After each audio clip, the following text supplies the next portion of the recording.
Hi guys, welcome to my YouTube channel. और आज इस वीडियो में मैं आपको सिखाने वाला हूं, यदि आपकी डिजिटल मार्केटिंग या फ्रीलांसिंग से इनकम है तो आप अपनी आरटीआई फाइलिंग कैसे करेंगे, वो भी असेसमेंट ईयर 25-26 के लिए। तो ये वीडियो बहुत ज़्यादा इंपॉर्टेंट होने वाली है, बने रही इस वीडियो के साथ। यदि अभी तक आपने मेरे यूट्यूब चैनल सब्सक्राइब नहीं किया है तो कर लीजिए ऐसी बेनिफिशियल वीडियोज़ के लिए। और गाइस, यदि आप हमारे एक्सपर्ट से अपनी आरटीआई फाइलिंग या आरटीआई कंपटीशन तैयार कराना चाहते हैं तो दिए हुए नंबर पर कॉन्टैक्ट कर सकते हैं। तो गाइस चलते हैं, वीडियो को स्टार्ट करते हैं। तो यदि आप अपनी फर्स्ट टाइम आरटीआई फाइलिंग कर रहे हैं तो सबसे पहले आपको अपनी आईडी को रजिस्टर्ड करना होगा इनकम टैक्स पोर्टल पर। ठीक है, जैसे ही आप अपनी आईडी को रजिस्टर्ड कर लेंगे, यूज़र आईडी और पासवर्ड डालकर लॉगिन कर लेना है। फिर उसके बाद आपको जाना है ई फाइल पर, फिर इनकम टैक्स रिटर्न, फिर उसके बाद फाइल इनकम टैक्स रिटर्न। ठीक है, इस पर क्लिक करना है। तो जैसे ही आप क्लिक करेंगे, क्लिक करने के बाद फिर उसके बाद सिलेक्ट असेसमेंट ईयर। तो देखिए करंट असेसमेंट ईयर 2025 एंड 26। ठीक है, वो आपको सिलेक्ट कर लेना है। और दो तरह से आरटीआई फाइलिंग हमारी फाइल होती है, यानी कि ऑनलाइन हमारी फाइल होती है, ऑफलाइन तैयार होती है। उससे जेएसएन फाइल तैयार होती है। ठीक है, उसको हम अपलोड कर देते हैं इनकम टैक्स पोर्टल पर। तो हम यहाँ पर करने वाले हैं आरटीआई फाइलिंग ऑनलाइन। ऑनलाइन पर टिक मार्क करेंगे, फिर कंटिन्यू पर क्लिक करेंगे, स्टार्ट न्यू फाइलिंग पर क्लिक करेंगे। यहाँ पर इंडिविजुअल ऑटोमेटिक सिलेक्ट होकर आ जाएगा, फिर कंटिन्यू पर क्लिक करेंगे। फिर you need to choose an RTI form to proceed. तो यहाँ पर हमें आरटीआई फॉर्म को सिलेक्ट करना है। देखिए आरटीआई फॉर्म जो सिलेक्ट किए जाते हैं वो किए जाते हैं इनकम के अकॉर्डिंग। ठीक है, क्योंकि किसी फॉर्म में कोई ऑप्शन होता है इनकम का और कोई नहीं होता है। अब जैसे बात करें हम आरटीआर 1। ठीक है, तो आरटीआर 1 में यदि आप कैपिटल गेन शेयर्स में, म्यूचुअल फंड में, क्रिप्टो करेंसी में आपने सेल किया है तो आरटीआर 1 में इसका ऑप्शन नहीं है और ना ही आरटीआर 4 में है। ठीक है, तो इनकम के अकॉर्डिंग ही आरटीआर फॉर्म को सिलेक्ट किया जाता है। अब आपकी किस सोर्स से इनकम है, ठीक है, आपकी डिजिटल मार्केटिंग से तो इनकम है ही, इसके अलावा किस सोर्सेज से इनकम है, ठीक है, मुझे कमेंट बॉक्स में कमेंट करके बताइए। तो यदि आपकी सिर्फ डिजिटल मार्केटिंग या फ्रीलांसिंग से इनकम है तो सिर्फ आपको आरटीआर 4 सिलेक्ट करना है। ठीक है, फिर उसके बाद प्रोसीड विद आरटीआर 4 पर क्लिक करना है, ओके पर क्लिक करना है, लेट्स गेट स्टार्टेड पर क्लिक करना है। फिर उसके बाद टिक मार्क करने के लिए ऑप्शन आएगा। ठीक है, ये 3 ऑप्शन है, इनमें से एक को आपको टिक मार्क करना है। पहला ऑप्शन है taxable income is more than basic exemption limit, यानी कि इसका मतलब ये है यदि आपकी बेसिक एग्जम्पशन लिमिट से अधिक इनकम है, ठीक है, तो आपको ये सिलेक्ट करना है। ठीक है, और यदि आपकी टैक्सेबल इनकम नहीं है तो आप अदर्स भी सिलेक्ट कर सकते हैं। सेकंड वाला ऑप्शन आप इसको केयरफुली रीड कर लें और अपने अकॉर्डिंग इसको सिलेक्ट कर सकते हैं। अब कंटिन्यू पर क्लिक करेंगे, ओके पर क्लिक करेंगे।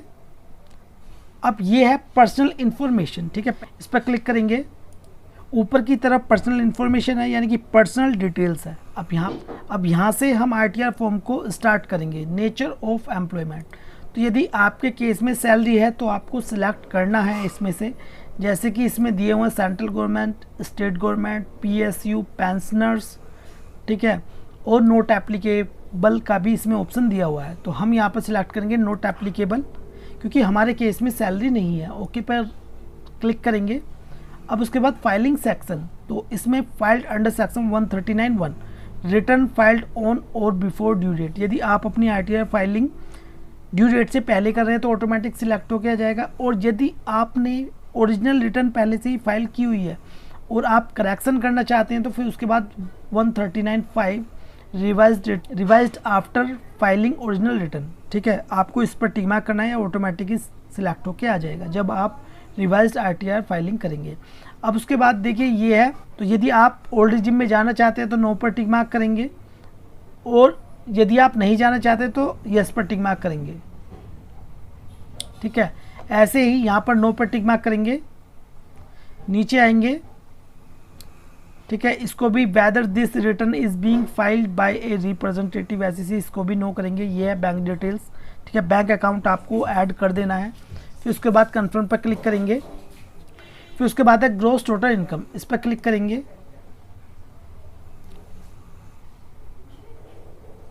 ओके पर क्लिक करेंगे। अब देखिए ये है income from business and profession. ठीक है, तो हमारी डिजिटल मार्केटिंग से इनकम या फ्रीलांसिंग से इनकम, ठीक है, ये हमारी सर्विसेज है। ठीक है, और ये बिजनेस में कंसाइडर की जाती है। ठीक है, तो इसके लिए हम एडिट पर क्लिक करेंगे। अब देखिए इसमें अलग अलग सेक्शन दिए हुए हैं, section 44 AD, section 44 ADA, section 44 AE।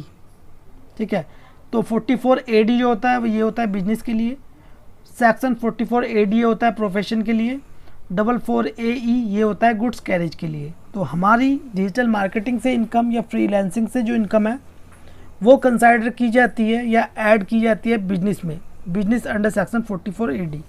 Show details पर क्लिक करेंगे। अब ऐड अनदर पर क्लिक करेंगे। यहाँ पर आपको यदि आपके बिजनेस का नाम है तो आपको डाल देना है, अदरवाइज रहने देना है। ठीक है,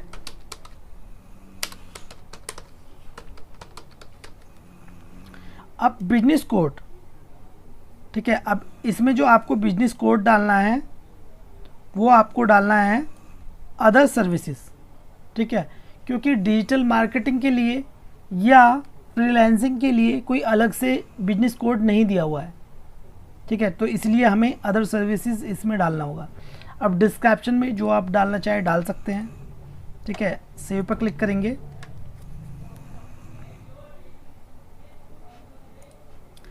अब उसके बाद देखिए यहाँ पर हमें अपनी रिसिप्ट और नेट प्रॉफिट वो हमें ऐड करना है, यानी कि इनकम हमें ऐड करनी है through account pay, cheque, account pay, bank draft और बैंक इलेक्ट्रॉनिक क्लियरिंग सिस्टम और prescribed electronic modes receive before specified date. तो देखिए मैं आपको सिंपल लैंग्वेज में बता दूं, यदि आपकी बैंक के थ्रू रिसिप्ट आई है, यानी कि आपके बैंक में पैसा आया है और वो आपको रिसीव हुआ है, ठीक है, तो आपको इसमें डालना है। ठीक है, जैसे हमारी है इसमें 10,50,000 रुपये।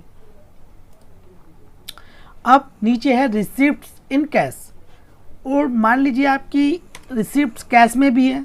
ठीक है, जैसे कि हम मान लेते हैं 2,50,000 रुपये। अब ये तो थी बैंक से ऊपर, नीचे थी कैश में। अब इनको छोड़कर, बैंक और कैश को छोड़कर यदि अन्य में है तो नीचे भी आप इसमें ऐड कर सकते हैं। ठीक है, अब यदि बैंक के थ्रू आपकी रिसिप्ट है तो आपको डालना है 6% वाले में, और यदि आपकी कैश से रिसिप्ट है तो आपको डालना है 8% वाले कॉलम में। ठीक है, तो मैं इसमें डाल देता हूँ।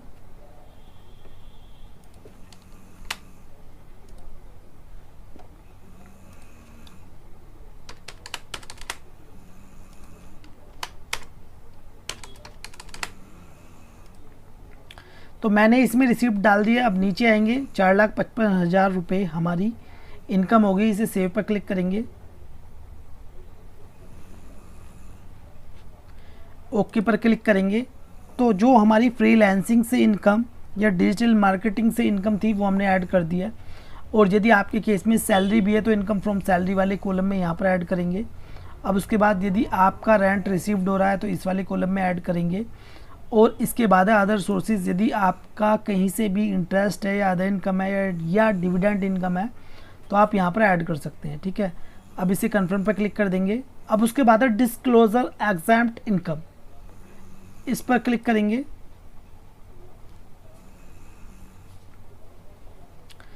देखिए ये है financial particular of the business. इसका मतलब है जो आपकी बिजनेस में कितनी एसेट्स हैं, कितनी लायबिलिटीज़ हैं, वो आपको डालना है। ठीक है, जैसे कि मैं एडिट पर क्लिक करता हूँ। अब इसमें है पार्टनर मेंबर ओवन कैपिटल, यानी कि आपने कितनी अपने बिजनेस में कैपिटल को इन्वेस्ट किया है, secured loan, unsecured loan, advances, syndicators, other liabilities. ठीक है, तो ये तो पार्ट हो गया लायबिलिटीज़ की साइड का। फिर उसके बाद है fixed assets, inventories, सन्डी debtors, balance with bank, cash in hand, loan and advances और अदर एसेट्स। ठीक है, ये आपको अपने अकॉर्डिंग इसमें फिल कर लेनी है, आपकी कितनी लायबिलिटीज़ है और कितनी आपकी एसेट्स है। ठीक है, मैं अपने अकॉर्डिंग इसमें ऐड कर लेता हूँ। फिर उसके बाद LTC अंडर सेक्शन 112A, इस पर क्लिक करेंगे शेड्यूल पर। अब देखिए यदि आपकी लॉन्ग टर्म कैपिटल गेन में अंडर सेक्शन 112A में इनकम है, ठीक है, एग्जाम्प्ट इनकम है, आपने लॉन्ग टर्म कैपिटल गेन 1,25,000 तक गेन किया है तो आप इसमें फिल कर सकते हैं। अदरवाइज़ इसके लिए फिर आपको ITR 3 फाइलिंग करना होगा, ठीक है। ITR 2 फाइलिंग भी कर सकते हैं, जैसे कि मैंने आपको बताया है। इनकम के अकॉर्डिंग हम ITR फॉर्म को सिलेक्ट करते हैं, तो हमारे केस में नहीं है, हम इसको कन्फर्म पर क्लिक कर देंगे। अब उसके बाद है टोटल डिडक्शन, इस पर क्लिक करेंगे। तो देखिए हम जा रहे हैं न्यू रिजिम में, और न्यू रिजिम में कोई भी डिडक्शन हम क्लेम नहीं कर सकते, ठीक है। कुछ डिडक्शन दी हुई हैं लेकिन हम इसमें क्लेम नहीं कर सकते। कन्फर्म पर क्लिक करेंगे। फिर उसके बाद टैक्स पेड, इस पर क्लिक करेंगे। यदि आपका मान लीजिए रिसिप्ट्स पर TDS कट हुआ है तो कहाँ पर शो होगा, आपका होगा टैक्स पेड में। पहला है जैसे कि TDS 1 details of tax deducted at sources from salary, यदि सैलरी से TDS कटा है तो यहाँ पर शो होगा।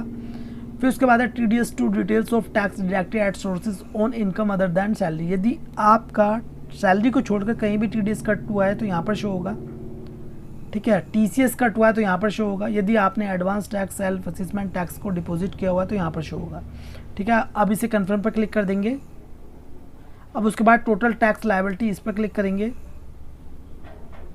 तो computation of income gross total income कितनी होगी, 4,55,140 रुपये, ठीक है। टैक्स हमारा कितना बनता है, 7,757 रुपये, ठीक है। ये हमारा रिबेट अंडर सेक्शन 87A में एडजस्ट हो जाता है, ठीक है।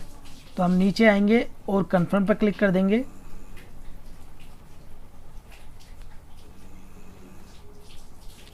प्रोसीड टू वेरिफिकेशन पर क्लिक करेंगे,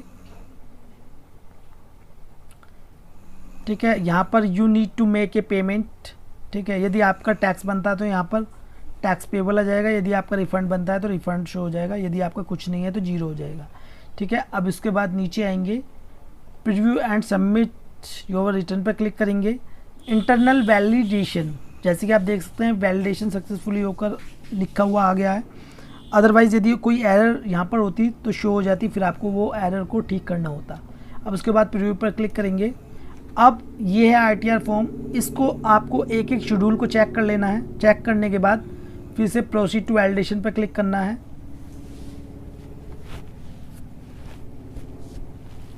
अब देखिए इसमें एक एरर शो हो गई है, ठीक है। पर्सनल इन्फॉर्मेशन एड्रेस फ़ोन, तो आपको करना क्या है, इस पर टिक मार्क करेंगे। टिक मार्क करने के बाद तो आप उसी एरर पर पहुंच जाएंगे जहां पर आपकी एरर है। उस एरर को ठीक करने के बाद फिर आपको करना क्या है, इसे आपको आधार OTP से वेरीफाई करना है। सबसे पहले आपको क्या करना है, ITR को सबमिट करना है, फिर उसके बाद आधार OTP से अपनी जो ITR है उसको वेरीफाइड कर लेना है, ठीक है।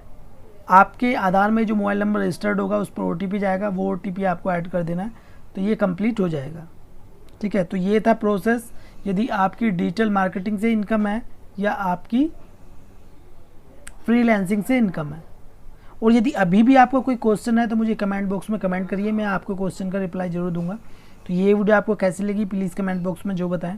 वीडियो आपको अच्छी लगी तो प्लीज़ लाइक कर दें और इस वीडियो को शेयर करें अपने फ्रेंड्स के साथ। यदि आप हमारे एक्सपर्ट से अपनी ITR फाइलिंग या ITR कंपटीशन तैयार कराना चाहते हैं तो दिए हुए नंबर पर कॉन्टैक्ट कर सकते हैं। तो गाइस मिलते हैं नेक्स्ट वीडियो में, जब तक के लिए जय हिंद जय भारत।